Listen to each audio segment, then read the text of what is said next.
Thank you, Mr. Speaker. And can I join you in welcoming the Ukrainian ambassador to our proceedings? Mr. Speaker, with every passing hour, the world is witnessing the horrors of Putin's war in Ukraine. In Kherson, a family of 5, a mother, her parents, her 6-year-old daughter and her baby son were murdered in cold blood by Russian troops. In the same city, a 12-year-old boy watched his mother die as he desperately attempted to save her from the rubble of her own home. These are war crimes happening in Europe right now. Vladimir Putin is a war criminal. And one day soon, Putin must face justice in The Hague. Mr. Speaker, to prosecute Putin and his regime, the full range of war crime charges need to be used, including the crime of aggression by a state. But the UK has always refused to sign up to the prosecution of this crime in international law. Surely with Putin's crime of aggression in plain and horrific sight in Ukraine, now is the time to drop that opposition. Will the Prime Minister meet with me to discuss this? And will he amend the UK War Crimes Act?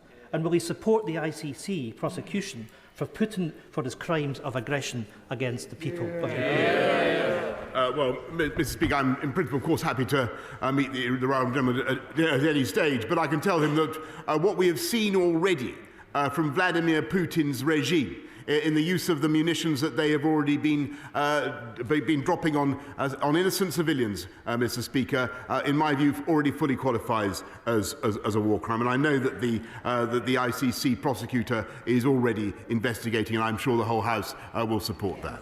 Ian Blackford. I thank the Prime Minister for that answer, and let's work together across this House to make sure that Putin is prosecuted, that he is held to account.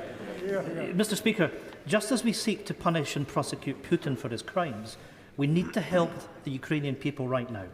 Hundreds of thousands of Ukrainians are fleeing the horrors of this war, and they desperately need refuge and sanctuary.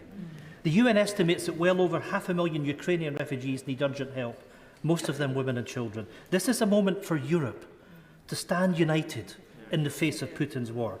The European Union have acted and waived all visa requirements for Ukrainian refugees. The UK government stands alone on our continent in so far refusing to do the same. Nicola Sturgeon, Scotland's First Minister, has made clear our country stands ready to open our borders and our hearts to the people of the Ukraine, but the UK government must bring down the barriers. Will the Prime Minister join with our European partners and waive all visa requirements for the people of Ukraine who are fleeing war?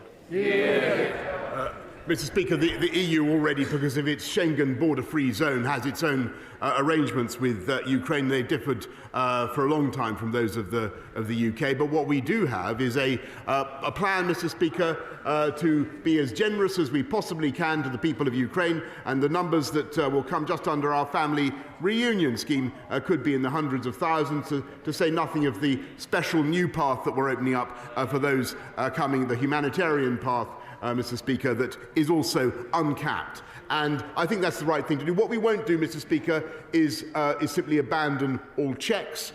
We don't think that that is sensible, particularly in view of the security concerns, the reasonable security concerns about people coming from that theatre of war.